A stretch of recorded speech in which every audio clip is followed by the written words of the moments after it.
Well, welcome back to the Dungeon Master's Block, the place where we come to talk about the Dungeon Master, the most important person in the game, the only person capable of playing God, killing characters, and lowering the egos of all other people at the table. I'm one of your hosts, Dungeon Master Mitch. And I'm Dungeon Master John. And tonight we have a returning guest. We have Joshua Lorimer from the Sneak Attack podcast coming back on. And we're going to talk about treasure maps, the lore behind treasure maps, the journey that you can take your players on with a treasure map.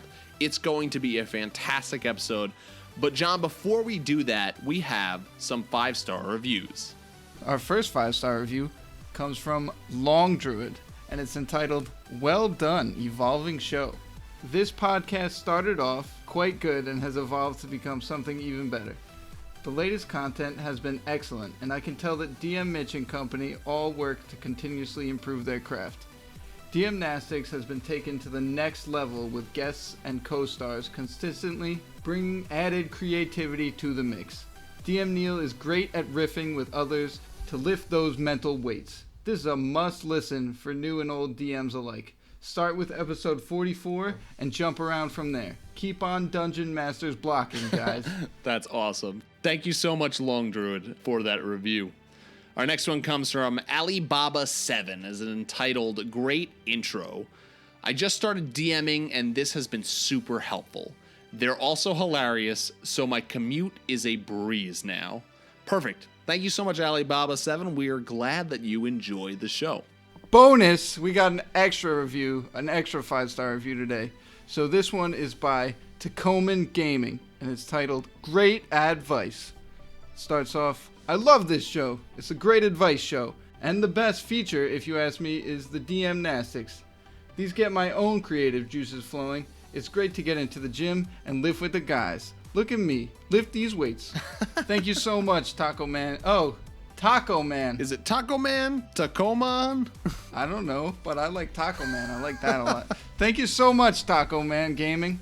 That was an awesome review. Thanks for listening to the podcast, and I hope you like everything else we keep on putting out. And with that, let's head to the meat. I'm starving. We ain't had nothing but maggoty bread for 3 stinking days. Why can't we have some meat? Looks like meat's back on the menu, boys. So for the meat today, as I previously mentioned in the intro, we have a returning guest, Joshua Lorimer. He plays Grayek on Sneak Attack, the actual play podcast.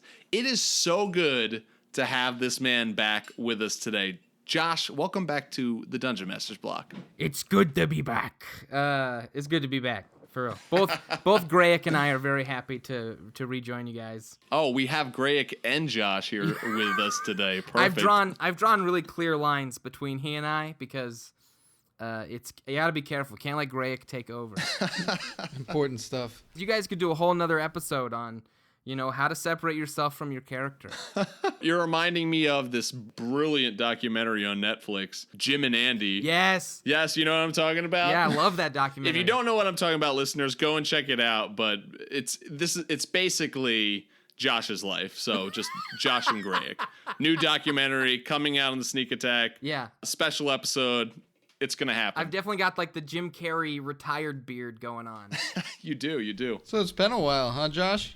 What have you been up to lately? Lately, still doing Sneak Attack, still going strong with the Sneak Attack family. I think we hit 3 million downloads a month ago or so, and That's we're awesome. we're in 130-something episodes.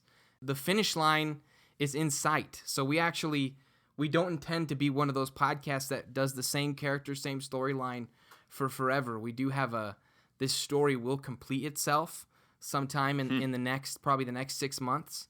So that's kind of exciting, and we've got some new stuff planned for after that. But yeah, personally, I've been getting into Twitch streaming. It's a very game-centric platform, but I've been doing a lot of miniature painting. If anybody enjoys miniature painting, they can come hang out with me on Twitch. You have an impressive setup, that's for sure. It's fun, man. It's really fun. I don't think I'm like a great painter, but I very comfortable in the hobby at this point, if that makes sense. Sneak Attack is coming to an end. Yeah. Very early on, Dungeon Masters Block had an episode called Never Ending Stories, where we talked about how stories need to come to a close, or they're going to fizzle out, or they're going to end because people drop out, or whatever it is. So that is a good thing, but I can at the same time hear the fans right now. Some of them are yelling and some of them are upset at that. So, but that just means that they love it. And it's not new news. I'm not releasing it for the first time here on Dungeon Master Block. Hopefully fans that have been with us for a while know that that's kind of the direction we're going. Reed is our dungeon master, for those of you who don't know, and he's a master story crafter. He and I have been working together doing stories both in video format and then in podcast for years, and we both really believe that good stories end. You know what I mean? Some of the worst things that I feel like ever happened to like those really good TV shows is when they just push out those extra 2 last seasons that weren't necessary, and it just feels it feels wrong. You know what I mean? It just feels like it's like Scrubs. It's hollow and many other shows. Yes, it's hollow content where it has the same surface and it has the same premise, but the heart of what kind of made it work is gone. And we want to make sure that the content that we're producing continues to have heart and isn't just a hollow shell moving forward. That's awesome. Well, as we do with all of our guests, and I know, Josh, you were telling us before we started recording that you love these, so we have a surprise question for you. This one comes from DM Pax, one of our Patreon dragons. DM Pax asks, and this is perfect because, Josh, while you play Grayek on Sneak Attack, you are also a dungeon master yourself. So this is kind of an awesome insight into your dungeon mastering right here. Do you have a particular NPC voice that is your favorite? And then he specifies, please demonstrate. This is a good one. I like it. I want to make it clear that my favorite NPC voice is not my best one. All right. That's okay. And it's been a while since I used it, but I had a guy, I called him One-Eyed Jack, and he was Australian. So let me see if I can. and the only way that I could pull off the Australian accent was by phrasing things as a question. Right, mate, we going off to the adventure? We gonna try and find us a treasure chest? And it gets terrible. I'm so bad at it, but it's it's terrible already, but it's great fun. At the same time. Like I can do the Scottish brogue with the Grayek. All know my dwarven voice. That's my I could do that while I'm sleeping, but I like trying the ones that I'm terrible at. And when you're DMing and you do an accent that's terrible, it's just fun. It just brings some levity to the character and to the interaction with them. So I think too many. I hope there aren't too many DMs that take their voices too seriously. You know what I mean? Like that, you should have fun with it. You should have absolute fun with it. Josh, why don't you, in One-Eyed Jack's voice, tell the listeners? Let's segue into the meat. What are we talking about today? All right, Mitch. Today on the Dungeon Masters Block, we're going to be talking about treasure maps and treasure in general. I hope this is kind of a terrible accent. Right? I feel like we're on Flight of the Conchords right now. The name's Mary, and I'm the manager for the band. Yes, that's it. That's it. 100%. That's so perfect. Leggy blonde. Every day I see you on the office floor. There you are. I love that show. Yes, I love it. You're hitting me right in the that show might be coming back. But anyway, this isn't a news podcast. So, yeah, right you are. Right you are. This isn't a Flight of the Conchords fan podcast, although maybe it should be. Yeah. But today we are talking, like One-Eyed Jack said, about treasure maps. So the first thing that we want to talk about is treasure maps in a D&D game is not a new thing. Many DMs even start their DMing by going, I'll give them a treasure map, a map to a treasure. That's a great way to set up a campaign, a journey, a story. So the first thing we want to talk about is the origin of the treasure map. And what we mean by that is, how does the treasure map in your story come to be? Who made it? Why? How did the adventurers come by it? What are some of our thoughts on where does this treasure map start? I really like. I think even you can even be creative with the definition of what is a treasure map. I think even just looking at the idea of a treasure map as a literary term, it doesn't have to be a piece of paper with a marked destination on it.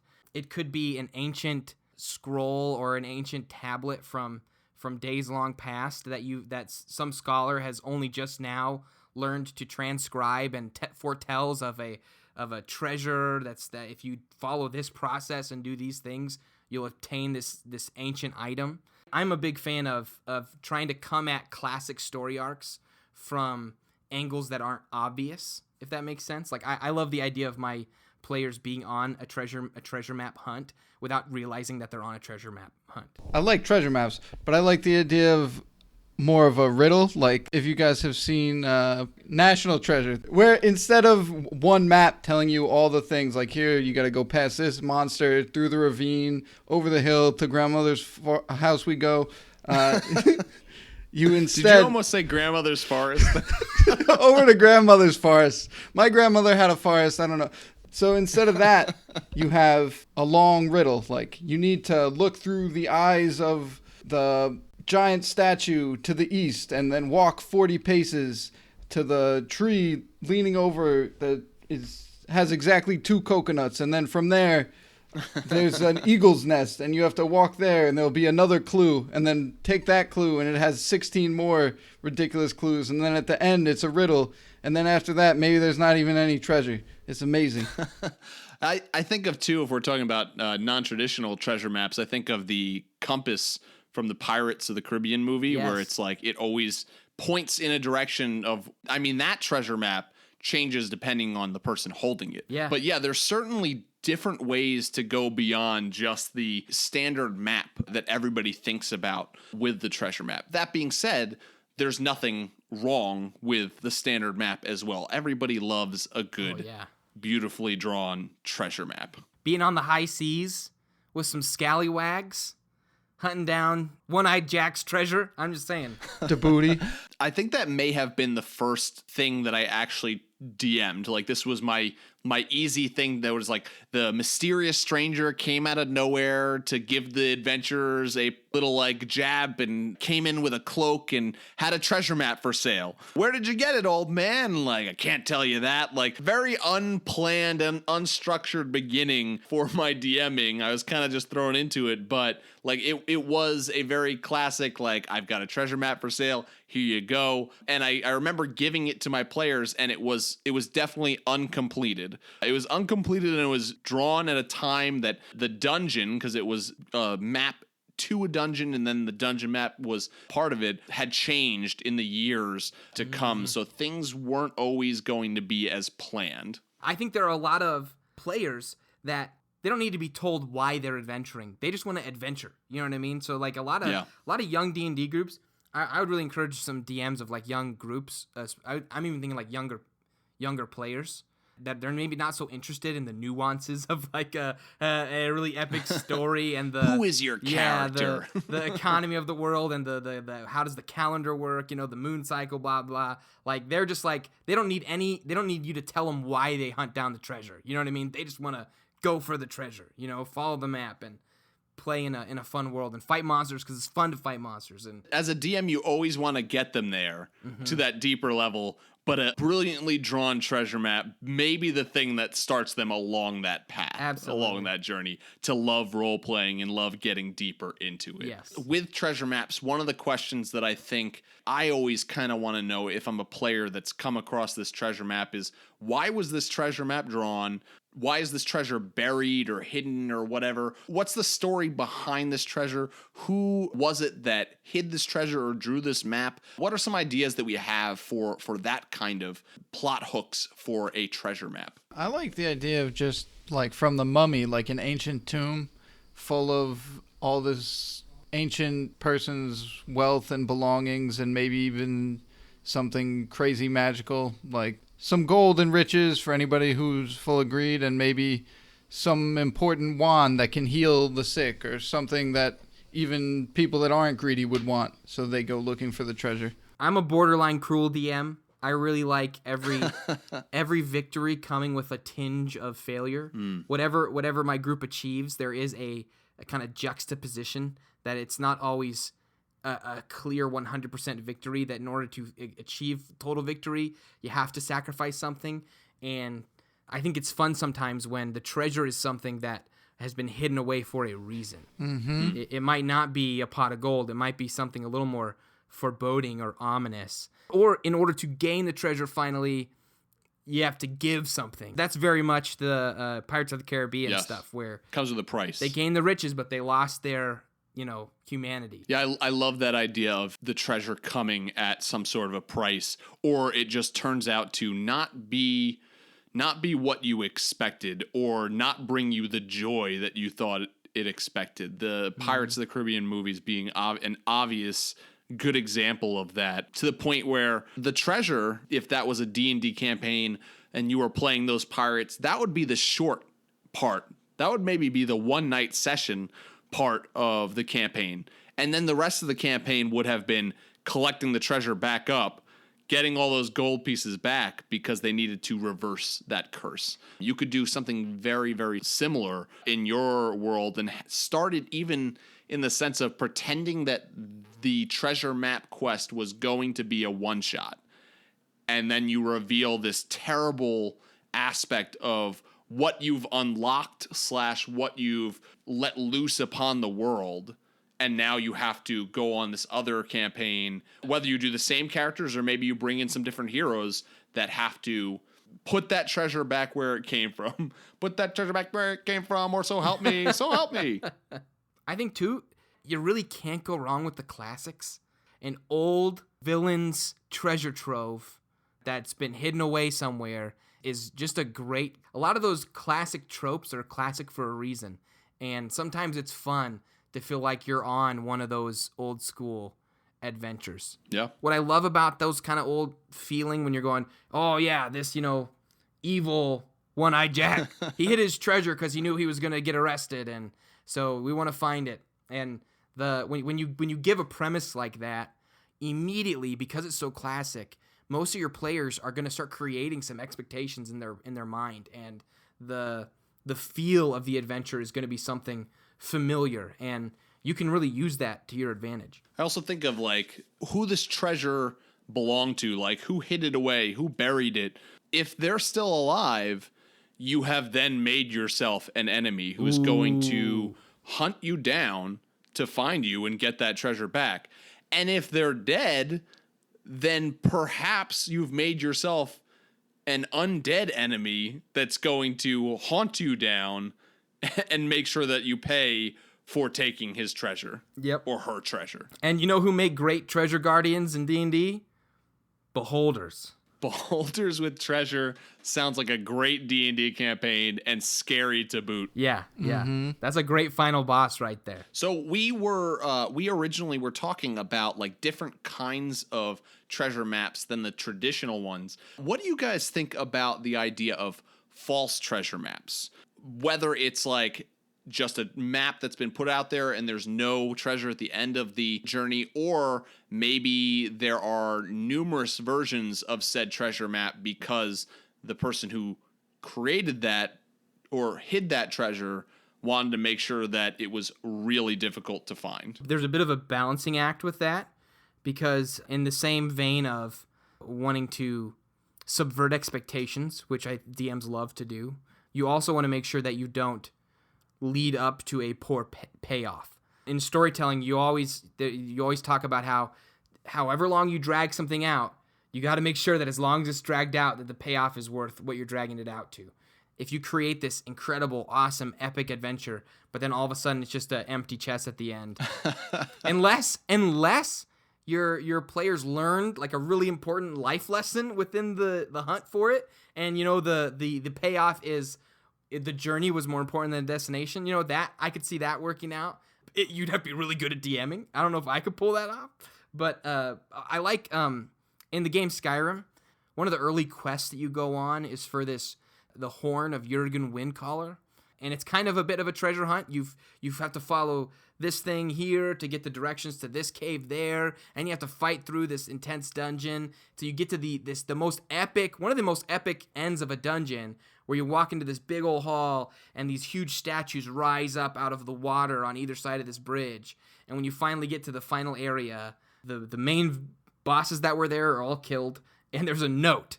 And that to me was a cool, unique kind of payoff, where they took away the treasure, but they left us a clue to something greater. Yeah, I think you have to ask yourself, if I was in the player's seat, how would I react to this situation? And yeah, just pulling the rug out from underneath them, being like, ha, Yeah. you guys went through all this for nothing. It was a dream the whole time. Yeah, it just seems like a cruel trick to pull on players who invest so much in a story. If the treasure's not there, then you need to work on having there be a payoff that's even greater, in a sense, that they're going to walk away and still be able to go, I had a lot of fun with that. And as we always say on the show, you got to know your players too. Yep. Like you said, Josh, some players might be able to go like as easy as pie and go, hey, it's just a pretend game. There's no real gold anyway. You know what? We learned a lot of great lessons along the way, but there aren't that many players out there, let's be honest. Similar to that, pulling the rug out from under them at the end with no treasure, you could go like Raiders of the Lost Ark on them and have it stolen away at the very end, and then kind of lessen it by making the treasure, oh yeah, it turned everyone that looked at it into zombies, or instantly turned them into dust or something. Good thing you didn't look at that. Yeah. Yeah. And that actually gives me an idea of perhaps the final challenge isn't fighting the boss to get to the treasure, but another group of adventurers beating you to it, and then like a chase scene where you gotta Yes. you're like, all of a sudden what was going to be this like final thing becomes this more drawn out chase where you're hunting down the people who took your treasure. If the treasure, like we've kind of been saying, has some sort of cursed effect or some sort of like price to be paid, I feel like that opens the doors for your players to have some really awesome role-playing opportunities at the end of the campaign. Yeah. Do we take this treasure? Do we destroy this treasure now? Or will we pay the price, whatever that is? Like, are we going to have some major shifts in our alignment because we're tempted by greed? Like, there are some major things that can happen once that treasure is put before them and they're like, oh, this is not what I expected. Both outcomes, I feel like, lead to some great conclusions to a campaign where they picked the choice that made them end up being evil, treasure-bearing, powerful creatures, whatever it is, monsters or something like that, or the fact that they decide at the end of the campaign to take the high road and destroy / put the treasure back where it came from. You ever heard of the I can't remember what it's called, but it's like this magical box that someone finds or is given, and the whole rule with the box is whenever you press the button on the top, you gain a wish, but you also take a life of someone random. Yes. And Oh yeah, I've heard of that. that is like an immediate moral quandary, where you're going, oh, do I, wish for something that's going to benefit the world maybe? And that's what's okay. You consistently have to question, is what I'm going to wish for worth the life of a random person? Yes. And in presenting very complex ethical, struggles is a fun thing to do to it. If you can be a DM sitting at the table, literally just watching your players deliberate about the morality or lack thereof of a decision, that is the best. That just sounds to me like a treasure map and a treasure that was planted by a god of chaos, for sure, just to watch mortals squirm and make decisions that they love having them have to debate about. Yeah, or if you're feeling particularly witty, the genie that grants a wish, but the wish comes with a twist, so you say, I want to be immortal, but then you no longer can, taste food or like something. That's kind of a dinky back and forth, but you kind of get my idea where you wish for something, but I don't know that I would ever do that. I'm not particularly witty enough to think on the fly how to twist someone's wish. But if you're feeling like you're up to that kind of stuff, those are always really creative. That idea of like a god making the quest made me think of like two things. First, what if there's no treasure at the end? It was just a test. Like the whole treasure map, like in order for motivation, the god's like, oh, you need to do all these things to find this thing, and then there will be a great reward at the end. And really, it's just training because he needs warriors to go fight some insane battle or do some other crazy insane quests, and he needed to test you for it because it needs to work. Or, and this is, I think, is a cooler thing because I've always wanted to have all the players at the end of a campaign have a battle royale and just try to kill each other. What if this god is dying and this treasure was really just whoever got to it first, like, or whatever group got to it, one of them would get to succeed the god, and so you had to fight to the death to become this god. I like that. That would be awesome. I think the one thing I'd say right there is, once again, DMs know your players, because you don't want players to walk away from the table like not leaving that battle at the table, like being angry over it. And you need mature players for that. You guys just had an episode about dying gods with Aram. Yep, we did. I like that guy. We've talked a lot about treasure maps. One of the things that is imperative to every treasure map campaign is the journey, like how you get to that X marks the spot. So what are some obstacles, some good ideas for obstacles that you can drop in along the way, whether on the treasure map it shows them beautifully drawn or not? What are some obstacles that would be fantastic to add into a good treasure map campaign? Whenever there's treasure, I did this in one campaign where I just decided I would be really mean, and in front of everything that was treasure, there was an identical treasure, but it was a mimic. Oh, God. Literally every single time. John, you just gave me this image of getting to the end of a campaign where X marks the spot, and it's just an island of mimics looking like treasures. That'd be terrifying. That would be amazing. I need to run this campaign. That's awful. Also, especially if you put the treasure chest at the bottom of some water or something, so they gotta swim down to get to it, and it's just an underwater mimic, and then they're stuck underwater and can't breathe, and then you drop in some water monsters. That's just a TPK. That's just a total party kill. Who drew the treasure map? Well, a mimic did. A mimic with a real sick sense of humor. Yeah. And then at the end, the treasure map was a mimic the whole time. The treasure map itself was a mimic. Oh my gosh. The treasure map was oh gosh.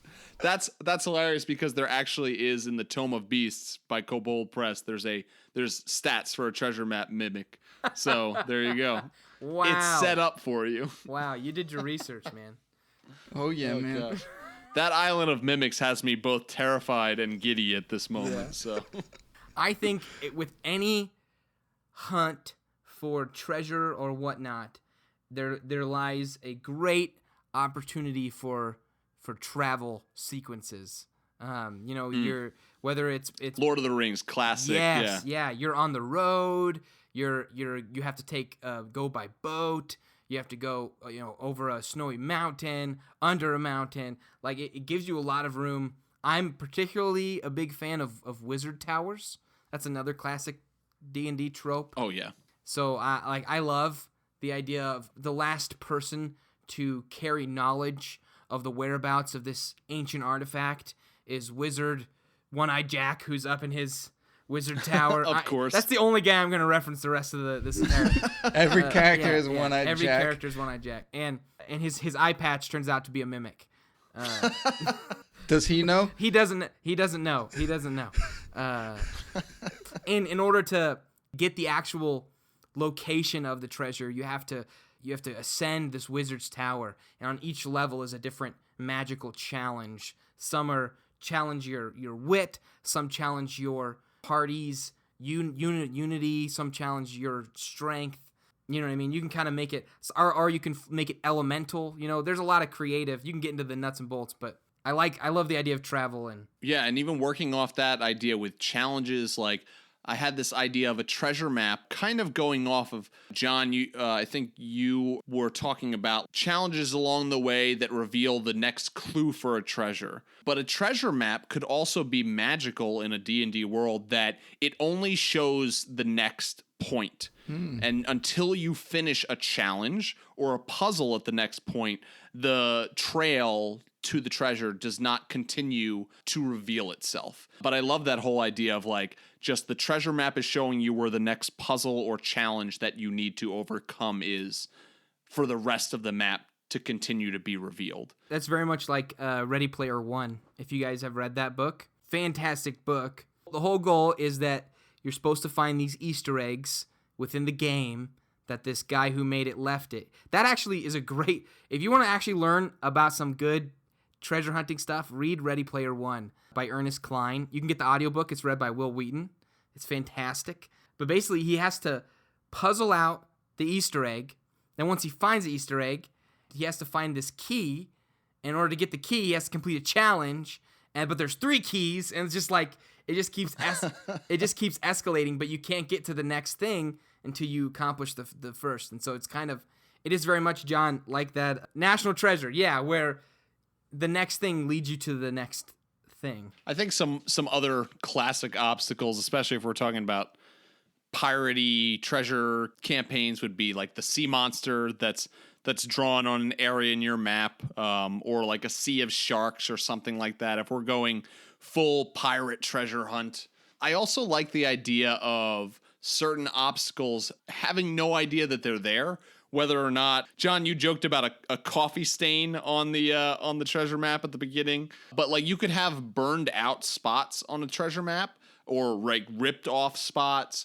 You could have markings that your players don't really know exactly what it is. Maybe they can kind of try to figure some things out. Or you could just have things marked by a strange word or a strange language, or even just a name of a creature that everybody's like, I don't know what that is. And so it's not even revealed what that obstacle is until you get up to it. I like what they did in cinematically, I'm not a huge fan of the Hobbit trilogy. Amen. But I like what they did with the I can't remember what it's called, but it was kind of like a treasure map, but you could only read it under a certain moon every so many years. And I like the idea of the first clue being how to actually even read the map itself. That in order to even begin your treasure hunt, you have to actually like first puzzle out the map itself. It's worthless without knowing how to read it. Mm-hmm. Without that treasure map would be lost, could be easily destroyed, just because somebody thinks it's a worthless piece of parchment. Mm-hmm. And wouldn't that be great, though?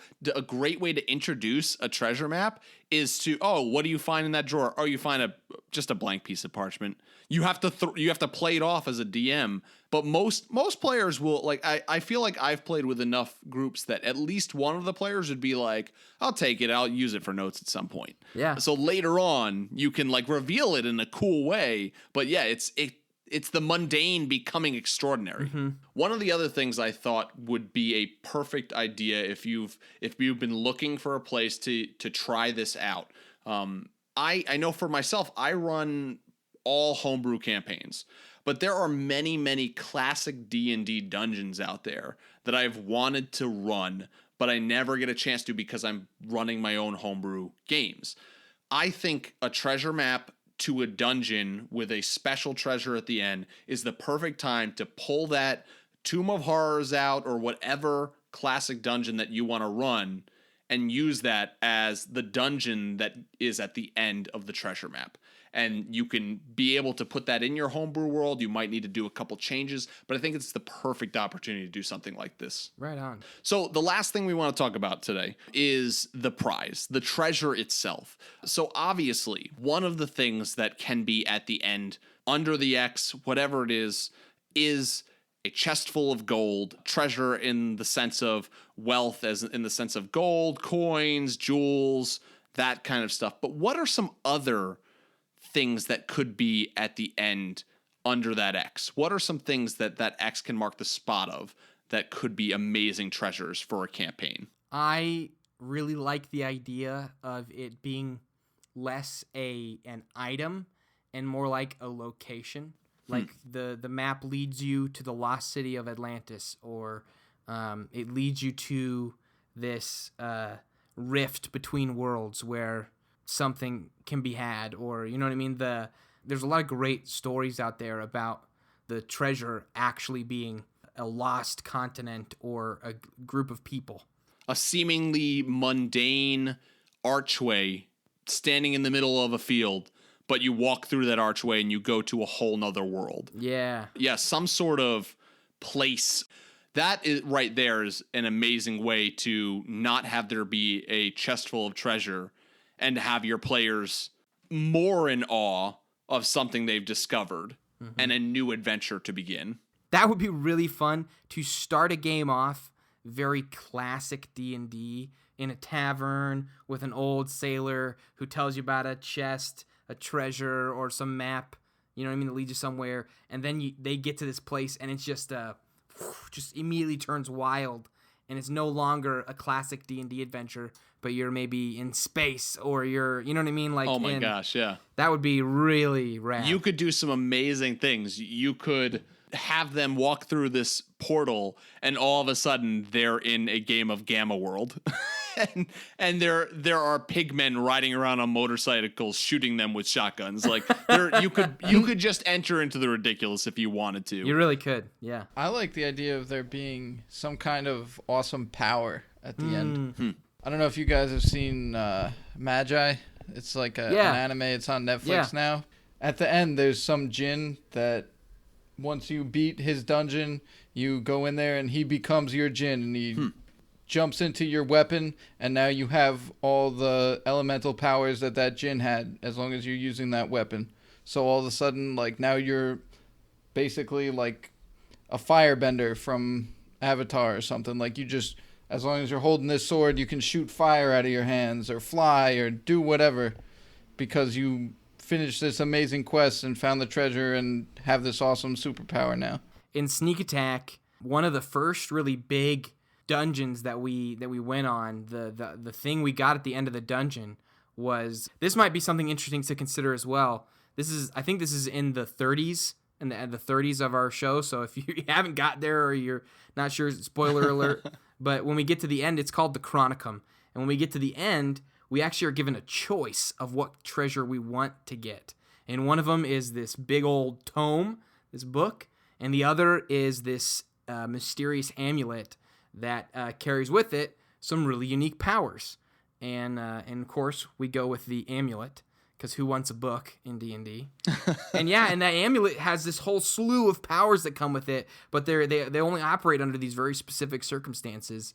And so that's a great idea, is that at the end, it's not so much like riches or wealth, but it's an actual power that you're gaining. Immediately I thought of the words written in dragon that you seek out in Skyrim that teach you different dragon shouts. You could do something along those lines, or it could be some sort of power in the sense of the Fountain of Youth, that it's a magical object that grants you some sort of long-lasting life or power in that sense. In the book series A Wizard of Earthsea by Ursula K. Le Guin, she creates this world where everything has a true name. Including people, yeah. Yeah, if you can learn the true name of an item or a person, you gain mastery over it, basically. And I really like the idea of, if you create a world with that kind of lore behind it, then maybe what's at the end of the treasure map is the true name of something. I know for Ged, he's the main character of initially in that book series. His whole trial and tribulation is, I think, trying to learn the true name of this enemy that's after him, or something like that. But yeah, I know the Inheritance series by Christopher Paolini, like Aragon, and those books had the same kind of concept, except the evil bad guy knew the true name of, like, the language of true names, so he could change the true names of anything, like, because he could control the whole language. So at the end of this treasure hunt, you could find that, like, this is the ultimate word.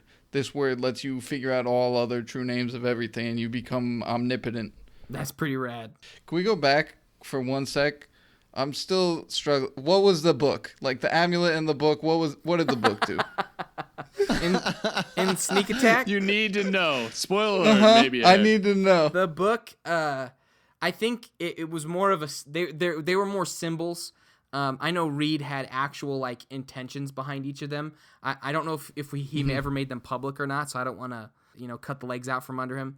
But generally the idea was, do you choose knowledge or do you choose power? Oh, okay. So we chose power, and personally, I kind of regretted it. in the future in the series, there in our show, there are multiple opportunities where you can choose power and knowledge, and I think I bend towards the knowledge now because I feel like we will forever question, what if. You'll forever not know. Oh man, yeah, and we really, I don't think we picked up necessarily that was kind of the back and forth. Was one gives us knowledge, one gives us power, but we learned a lesson. It was a hard lesson to learn because it changed the story very dramatically. With great power comes great responsibility. with great knowledge comes great knowledge. And as Jim Carrey said in Batman and Robin, not if knowledge is power, then a god am I. Well, we hope that you have enjoyed this discussion on treasure maps, on the journey through a campaign with a treasure map, and of course, talking a little bit about what could the treasure be at the end. Josh, thank you so much for coming back on to the DMB. It's always a pleasure to have you on. Where can the listeners, if they want to, find more of you? Sure. And first of all, it's an absolute pleasure being on. I love what you guys are doing. I love sending people to your show when they're looking for DM advice. If you wanna learn more about what I'm doing, you can find me on Twitter at Joshua the Hippie, and if you want to find me on Twitch, you can find me at Joshua the Hippie. So those are that's for better or worse, that's what I decided to call myself on the internet. And we'll see. I'm probably gonna change it sometime in the next year, but that's what that high school Josh mandated that I was a hippie, even though I'm not a hippie at all. I'm pro-establishment. I like chains and You love the man. What if high school Josh comes back to get you? If high school Josh, I've got about 60 pounds on high school Josh, so I think I could take him out easy. I could one hit punch that sucker. Oh gosh, but wouldn't that would just be hurting you in the future? Oh, well, anyway. Yes, you can find Josh there. Also, make sure to listen to Sneak Attack. Yes. If you haven't already listened to Sneak Attack, Sneak Attack's awesome. And go check out his Twitch. You do primarily painting minis, but I do believe that you do some gaming on there as well, yes? We like to play around with old game books. That's kind of a fun thing for us to do, and I'll occasionally play a game or two on there. But yeah, I recently recorded a game, Getting Over It. Have you guys played this game at all? No. It's terrible. It's god awful. It's one of the worst games I've ever played. Are you over it? Emotionally, no. It's so we should go and play it is basically what you're saying. yeah. Or go watch me struggle in the video section of my Twitch stream and decide for yourself whether it's worth the suffering. And I'll also plug in here that if you haven't already, you can also hear Josh on the GM Showcase, where actually me and Josh got to play two orc brothers, yes. Kang and Fang. It was a great time. And you can go and listen to season 1 of Geek Wars. Him and his wife, Kelsey, play as contestants. We won't reveal how they do, but they may make it to the end and they may not.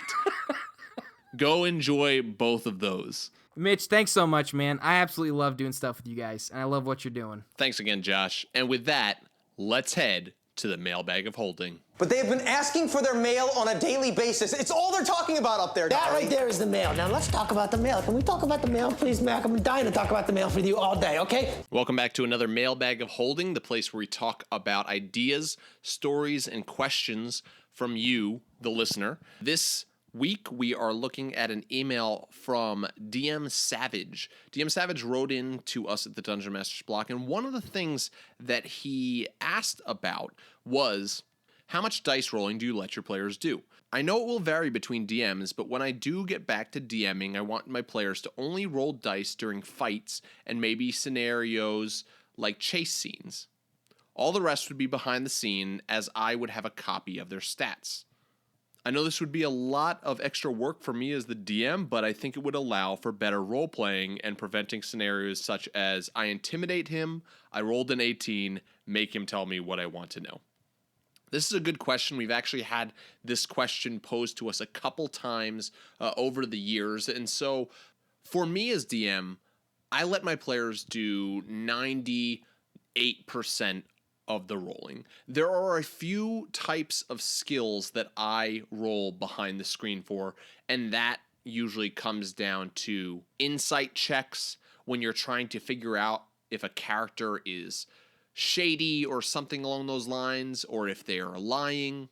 Normally it's rolls that might affect the game in a metagaming sense for the players if they see, oh, I rolled a 2 or I rolled a 19, and so they can kind of guess what the truth is behind the information that you as a DM give out.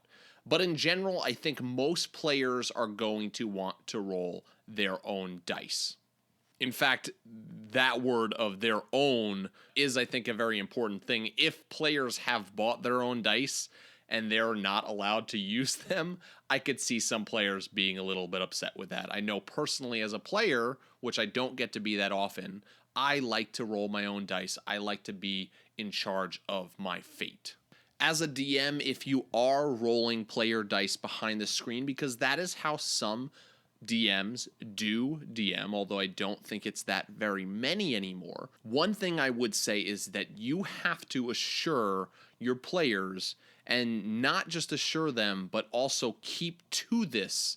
Promise yourself that you will not break this. Don't fudge their dice.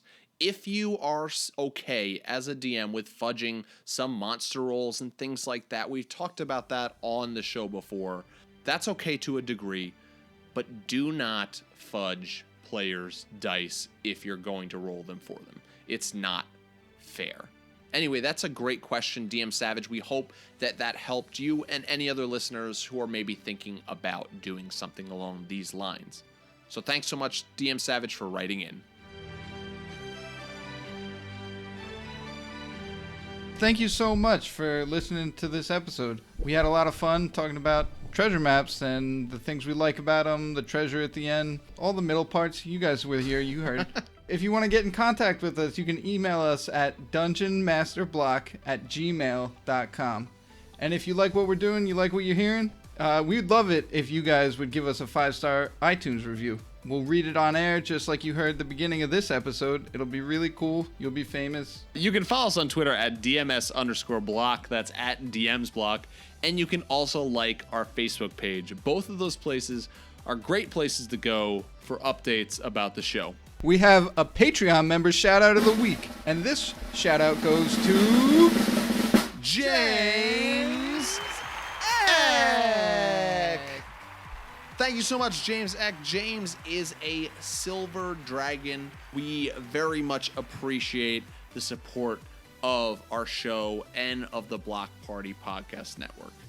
The Dungeon Masters Block is a proud member of the Block Party Podcast Network. Check out other shows like the GM Showcase, Geek Wars, We're So Bad at Adventuring, and more. Well, that's all we have for you today on the Dungeon Masters Block, the place where we focus on the Dungeon Master, the most important person in the game, the only person capable of playing God, killing characters, and lowering the ego of all the people at the table. Godspeed, Pilgrim. Keep on dungeon mastering.